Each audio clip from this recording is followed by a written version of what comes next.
the sacred hunt specifically requires certain virtues to be successful, but also to be in integrity. And those virtues, whether I'm living up to, ideals within the context of the hunt, is really a reflection of my entire life. And this can happen for any different practice. Like I said, meditation, yoga, Tai Chi, they all provide these reflections. And the more people, engage with the practice, the more they will see that. But there is something very unique about the practice of hunting because of how deep rooted it is for our species.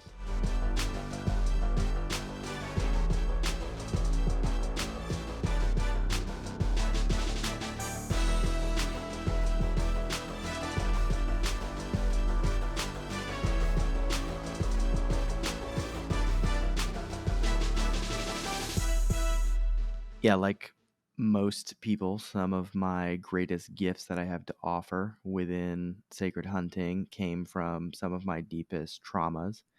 And namely for this conversation, the trauma for me was around not having any clear role model for what masculinity meant or what it looked like, what a healthy expression was.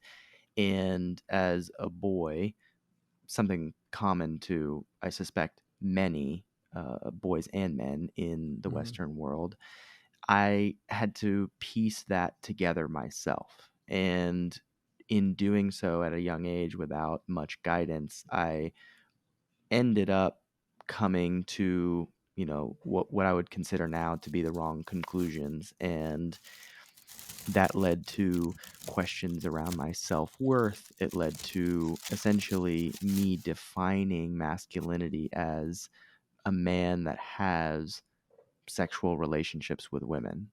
That was essentially what the child version of myself clung to from mainstream depictions and things of that nature.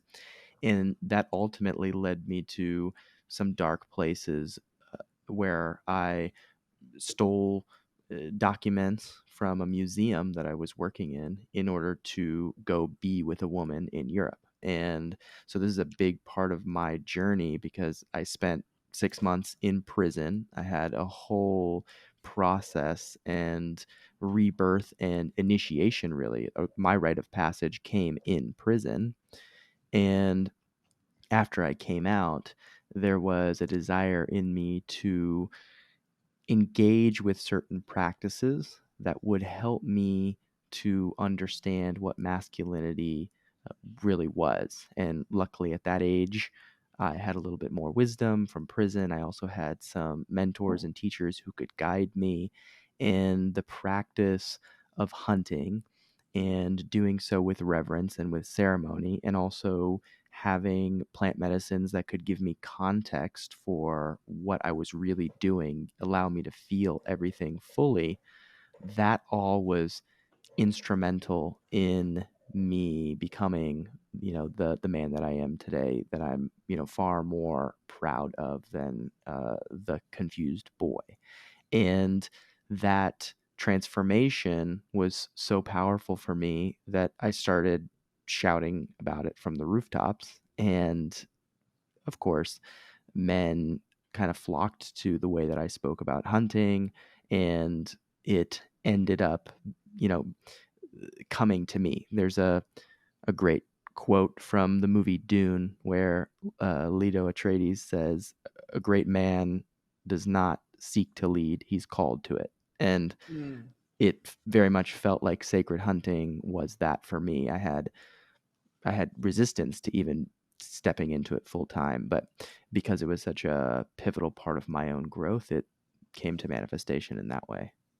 Yeah, that's very interesting and fortunate in a way, because you were able to have a rite of passage and find a path for your soul's expression, which probably was as much divinely inspired and delivered as it was found. There's always the mystery of finding yourself, which is the finding, but there's also the awakening that happens if we grow enough spiritually to realize that we've been being guided all along, and that even the challenges that we went through, whether it be the stealing of the papers, the time with the woman, it all adds depth, dimension, experience, and kind of condenses into a point at which we gain meaning from it and realize there's something much more going on than we realized before we were awake enough to see it.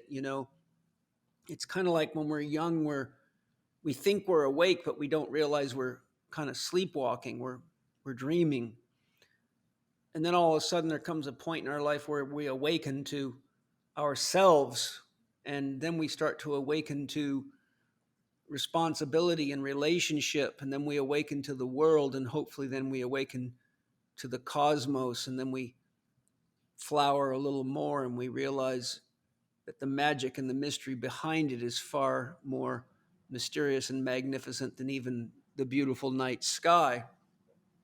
So, in my looking through your website, which I did quite a bit of, I noticed you're using the term sacred ritual, which combines two very important words that most people have a fuzzy understanding of. So, what does it mean, Mansal, when you're using the word sacred? And then what does the word ritual mean in the context that you are using it and teaching it in? Yeah, sacred to me means a couple of things, or it's characterized by a couple of things. One, and this is what is foremost in my thoughts, is intentionality.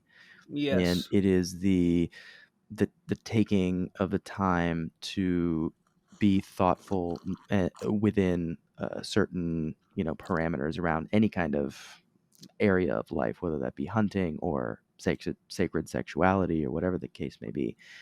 And also, I believe sacred is characterized by the things that pull at our heartstrings. Mm. The joy, the bliss, also the pain, the grief, the sadness. And so there's both of those elements that are involved with sacredness. And in many ways, as we'll talk about, hunting can be done from a place of sacredness, or it can be done from a different place, and it can be the same exact action, Hmm. though there's a certain intentionality that can be felt by myself. By in my experience, the animals can feel it, the whole earth can feel it. And so uh, for the ritual point, ritual is part of the intentionality because it opens us to the greatest possibility in terms of consciousness. So it opens us to new possibilities. And I'll Hmm. give you a few examples that'll make it more concrete. So the ritual of using tobacco to ask permission to be on the land where I'm hunting is a ritual to open the consciousness of humility. Hmm. And it is a tangible way that I can open that consciousness through a specific ritual act. The same is true, the ritual of using tobacco as an offering when I kill an animal. So I'm Hmm. taking the life of an animal, taking it off, and I'm using tobacco as a ritual to open the consciousness of gratitude and appreciation. And these rituals, regardless of how they actually manifest in the world, I can feel, my own material questioning from years past is somewhat irrelevant. The point is the consciousness that's birthed from the rituals in me and in those who practice it. Hmm. And the ritual. There's the ritual that we have of eating breakfast. There's a ritual we have of maybe going to the gym, or there's a lot of rituals. But when a ritual is sacred, it's that we're a being humble in the presence of greater consciousness, greater forces, greater wisdom, like the to be in a ritual that's connecting us to the planet, Mother Earth, Gaia, then we know that we're connecting to something that's much older and wiser and deeper than we are, and which we are a product of. So the key point I'm driving at is that a ritual is a routine, but a sacred ritual is something where you're coming in with reverence for some kind of worship or act or a depth of connection. And as you said, the intention's really the driving force behind it, because you know you can enact a ritual while you're thinking about if you're going to get laid tonight, or if you have enough money to buy your new car or whatever, and then the intention is not there, so then it just becomes an empty shell. And I think that intention is so important, because intention is consciously tuning the radio dial to the frequency that connects to something beyond yourself if it's a sacred ritual. But if the intention's not tuned with reverence, grace, and gratitude, then it's really just an empty act at that point. And I think because hunting is taking a life, if we're not doing it in a sacred manner, then we're not only taking life, we're destroying life. But in my own life experience and philosophy and experience of hunting, if we're bringing life into ourself with the offering to that animal or that being to live through us. For example, when I eat food, I say to the food, "Thank you for joining me now in body, mind, and spirit, so that together we can make the world a better place for all living beings." Because it's important for me, for the spirit of the animal to know that I have no intention in killing it, but I have every intention of giving it life in me to participate in humanity's awakening, and ultimately that its sustenance is helping me to protect all life from unnecessary death and premature death. So for me, that's what a sacred ritual really is about, is all of those things. And I know they are for you too. I'm just sharing what's inside of me in that regard. Um, Now, I'd like to talk about hunting as a spiritual practice. In our work to prepare this podcast, you mentioned that just like Tai Chi, yoga, meditation, and other practices in life can be a spiritual practice, how one shows up on a hunt is a reflection of how one is showing up in life. All aspects of life can be seen through the lens of hunting. And those, I think, might be your words. Can you share some examples of what you're referring to here? Yeah, definitely. This has been one of the greatest gifts of hunting for me, is seeing it as a tool or a mirror for me in my growth as a person, and also my shortcomings and my shadow.